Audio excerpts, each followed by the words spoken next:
Ayong buntag kaninyong tanan. May buntag. Nakabantay mo ang atong mga pagbasa karon, naghisgot o nagpahinumdum kanato sa pagkahari sa atong Ginoong Kristo, that the Lord, our Lord Jesus Christ, is a King. He is a King of all kings. Siya ang hari sa tanan nga mga hari. Unsay kalahian sa hari sa kalibutan? Kung wala ko kalimot, subject na mo sa Christology man siguro to, nga naghisgot na ay part dito nga we talk about or we discuss about the kingship of the Lord Jesus Christ. And our professor taught us the difference between the King of the world and the King of heaven. Unsay kalahian sa hari nining kalibutan ug pagkahari sa Dios. Kining hari sa kalibutan, kining gitawag nato naghari-hari. Kalibutan nga hari ba? If you are in the position, labi na kung ang imong mindset is mas gamhanan kaysa uban, mas kuyaw ka kaysa uban, ang imong kinaiya hari-hari. Una nga, kung ikaw hari daw nining kalibutan, supposed to be, o ang kasagaran nga mga hari-hari nining ang kalibutan, may mga bodyguards. May mga bodyguards. Unsay kalahian, unsay buhaton sa mga bodyguards? Ang mga bodyguards, they are there to protect the king. Muna nga, naay magpabuang-buang og plano nga patyo na niya nga maong hari. Kung yung taghari, any person who is in the authority, iprotektahan sa maong mga bodyguards. Di na basta-basta nimo makuha. You have to destroy or to kill first the bodyguards before nimo makuha ang maong hari nga naglagway sa hari-hari. So, ang mga bodyguards, they are willing to offer their own lives just to protect the king. Pero I was amazed when our professor explained about the kingship of the Lord. Kaysa pagkahari sa Ginoo, it is not his bodyguards who protect him, but it is the king himself who protect his people. Una nga, matanawa ang mulagway sa krus. Nakita untay patyon, pero ang Ginoo who is the king, siya ang midupa alang kanato. Tanawa ang dako kaya kalahian. So, ang tinuod nga pagkahari dihay is not to be served, but to serve. Maunay tinuod nga pagkahari. Ang tinuod nga hari, andam mutahan sa iyang kaugalingon, alang sa iyang katawhan. Apan ang dili tinuod nga hari, iyahang pabayaan ang iyahang katawhan nga mga matay, basta siya save siya. Mabitaw nga sa panahon karon sa kagubot, panahon sa kalisod, mahalag daghang mga matay diha, mga pobre, mga gigutom, basta kami hayahay amo ang paminser dinhi, naapami daghang bugas, mahalag mga matay mo sa kagutom diha. Usay ba? Magbantay tani ani nga kinaiya kay the more nga musave ka sa atong kaugalingon, kawad-an unta sa atong kinabuhi. That is why we have to learn how to praise and glorify or how to thank God. Kaya nasayod man kita di ay karon na ang tanan na atong naangkon. Tanawa ato ang kanindot sa atong palibot. The beauty of the oceans, beauty of rivers. Pero di na beauty ang rivers kay mga tanan basura. Dito naman gipanglabay. Ang oceans, dili na beauty kay polluted na kayo. Kahinumdum pa ko to na mga 1990s pa. Elementary pa ko, taga Asunsyon man ko, gikan sa Asunsyon, mga 3 ka kilometro pa ang amo ang balay. Barangay Jubantayan, 1979 man ko na tao. Kay nung kung mga 1980s up to 1990s, sus kana amo ang barangay ni Bantayan. Lasang pa na. Basta kadagko sa kahoy, kita ka kahoy dito nga di mo magakos. Pagkanindot sa sapa, perting tinawang magdagat ng blub-blub. Muna nga, ma-enjoy mo ligo-ligo, kay perting ninduta sa sapa, bugnaw kaayo. Dagko kay kahoy, kita pa ni mo mga unggoy nagpanay. Karon bisag usa ka buok kahoy, sus Ginoo ko hurot na gyud sa mga legal loggers o illegal loggers. Hurot way nabilin ang sapa karon wa na. Kung maligo ka dito, magsistog yung magkasistog yung ka. Hugaw na kaayo. Ang dagat na to, kanindot unta pero sus polluted na kaayo. Kini nagtug-an ka nato that man did not take good care of God's creation. Nagtug-an ka nato nga ang tao wala mo amping, wala mi amping sa buhat sa gibuhat sa Ginoo nga iyang gipiyal kanato. Kay nasayod man kita nga ang tanan nga atong naangkon dili kini ato, iya kini sa Dios. Therefore, remind ourselves it is rightly good to thank and praise God. Mo bitaw nga sa atong santos nga misa na atay mga posture, di ba? Atong posisyon na ay mga panahon nga mutindog ta, na ako'y panahon nga mulingkod ta sama ni ani. Ang pinaka-importante gayud nga posture nato sa santos nga misa kanang muluhod ta. Pinaka-importante gyud na. Kanus ana kanang muluhod ta? During consecration, hantod sa amen. Yung inigdawat na to, inipangalawat na to, paangko ka sa Ginoo, luhod ta. Mangutan na ta, usa ka importante ang pagluhod. Kadaghan ako nagmisa nga, labi na sa mga baryo nga, sus Ginoo ko daghan ang uban nga nagsimba nga mga natanaw sini. During consecration, naglingkod ra. Ang uban nagkalok pag yun. Ang murag naa sa ilahang balay. During consecration ha. Nganong importante ta muluhod? Because kneeling down before the Lord, number one is we have to kneel down before the Lord because He is our King. He is our God. And kneeling down is a sign of worship. So when you kneel down before God, you worship our God. You worship our King because He is our God. He is King of all kings. Kanang magluhod ta, wa kitay lain nga ikahatag di ana. Dili po ta muluhod sa tao. Di po ta muluhod sa mga santos. We just kneel down. Di po ta muluhod sa atong inahan Birhen Maria. We just kneel down as a sign of respect. Asa nato ihatag ang pagluhod? Only to God because He is our God. Importante ang pagluhod. Second meaning sa pagluhod is we need to kneel down because it is a sign of self-surrender. Kaning uluhod ay ita, Ginoo, ako'y mahimo kung wala ka. I am nothing before you, Lord.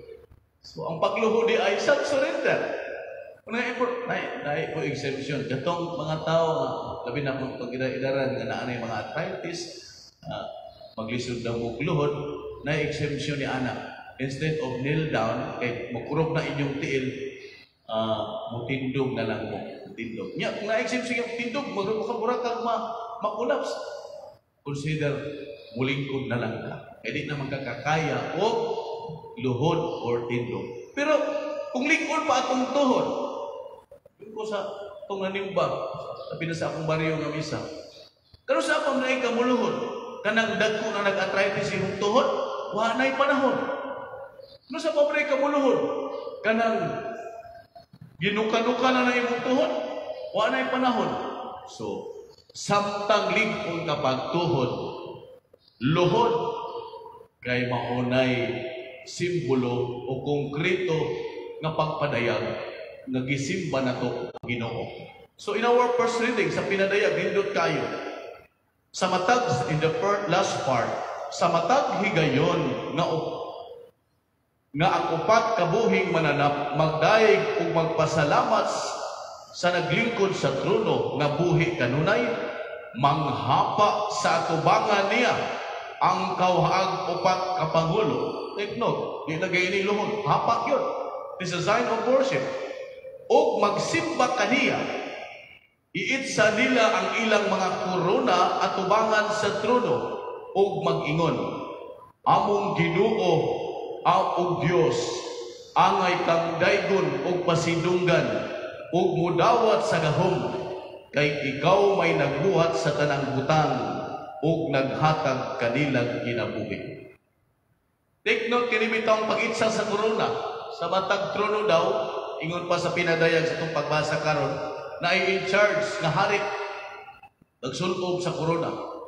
Sa dihang naabot na, naana sa ilang atubangan ang the king of all kings, ilang giitsa ang korona. Kung ato ng pamalandungan karon, ayaw yung pagsalig sa imuhang mga korona nga naangkon karon. Kung saan yung mga korona nga naangkon karon, it might be education. Usahay, kung daghan na kaitag mga naangkon in terms of education, pila na kabuk imong doctorate, pila na kabuk imong masteral, pila na kabuk imong daghan na kay kag kurso. Unya, usahay natay kinaiya mo pagkahugiro pod nga. Anong kana man siya gituboy diha o labi na sa mga angat-angat sa posisyon no.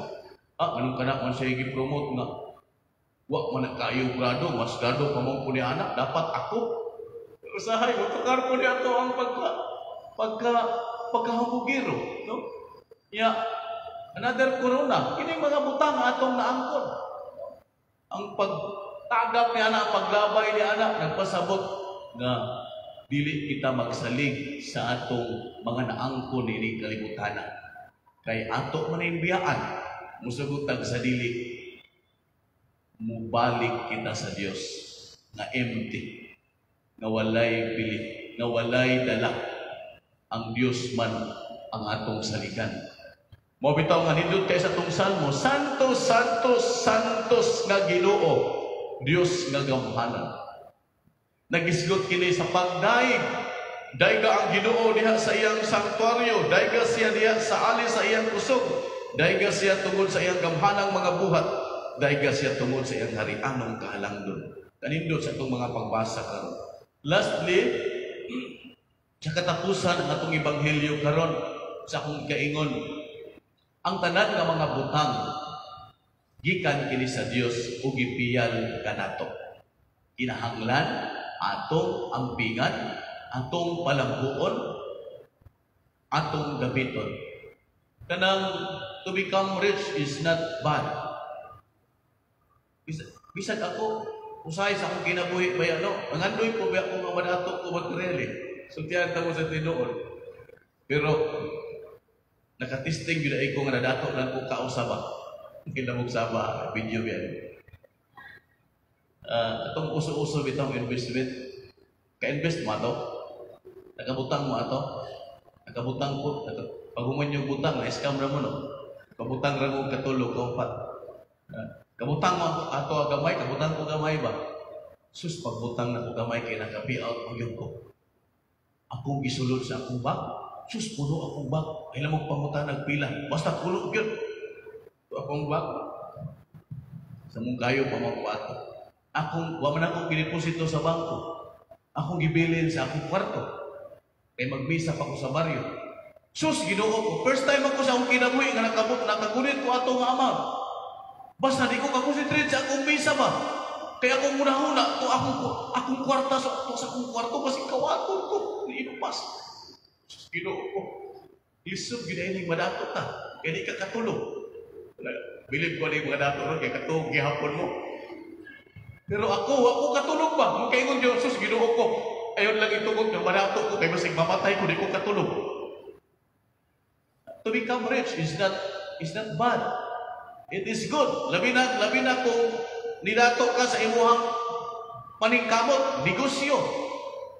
Pag paningkamot tag-adlaw, angat ka sa imong kinabuhi tungod sa imong pagkakugihan. That's good. Grasya na sa Dios gikan kanimo. But see to it, sa daghan nga mga grasya gihatag kanimo. Maantigo unta ikaw paambit sa uban. Labi na adto ang hinahanglan. Lastly, kana usay mato magkong Jollibee, no? Drive-thru dito sa Tagum. Para may gulit akong balay na ako'y kasalubong sa pagumangkon. Nay usa ka pobre, tigulang nga samtang ako na ang pwesto nga mo order, ang tigulang nga lalaki nag-anak sa kilid ng limos. Akong gitan-aw iyang kamot. Kung pila ang iyahang nadawat nga grasya gikan sa mong palit. Ang pinakadako 20 pesos ra gyud. Kasagaran sinsilyo. And nakita nako ang dagway sa pobre nga tigulang nga murag maulaw siya mangayo. Sa akong turno na may anak sa kilid. Ang uban moingon magyud nuktok yun sa amin. Sir, kung taga na nimo, kung sinsiyo, iyo ka, ulit, puripot. Pero katulahi siya kay dara sa kilid. He wanted to ask, pero maulaw siya. Kana ra siya. And akong gi-open ako window. Akong gitawag, tay. Gusto ko munaog, doon ko munaog, tay. Akong gihatagan o gamay kinasing-kasing ang kantidad na pwede niya ipamahaw, ipaniudto, panihapon. Murag, muhilak ang tigulang ba? Kaya wala siya ka-expect ka makadawat sa ingon ato. Kay kasagaran nga iyang madawat, piso, 5, 10 pesos. Ang uban, hatagan pag sobra. When you give, do not give to the poor sa inyong sobra. Ihatag kanila ang dili sobra. Kung muhatag tag sobra, bantay na sa Ginoo, ining atubang nato. Kaya ang Ginoo baya, wag yun mihatag og sobra ka nato. Ang Ginoo kanunay nga muhatag kung unsay naa niya, dili sobra. So therefore, love the poor, love the church. Higugmaa ang simbahan nga gitukod sa Ginoo. Kaya dining simbahan kita makabaton, nakabaton o kinabuhi dayon. Do not attack the church. Ayaw pasipati ang simbahan. Kaya dining simbahan baya ipakamatyan ka sa Ginoo. Instead, use your resources to help the church. Use your treasures to help the beloved church. Sa ngalan sa Amahan, o sa Anak, o sa Espiritu Santo. Amen.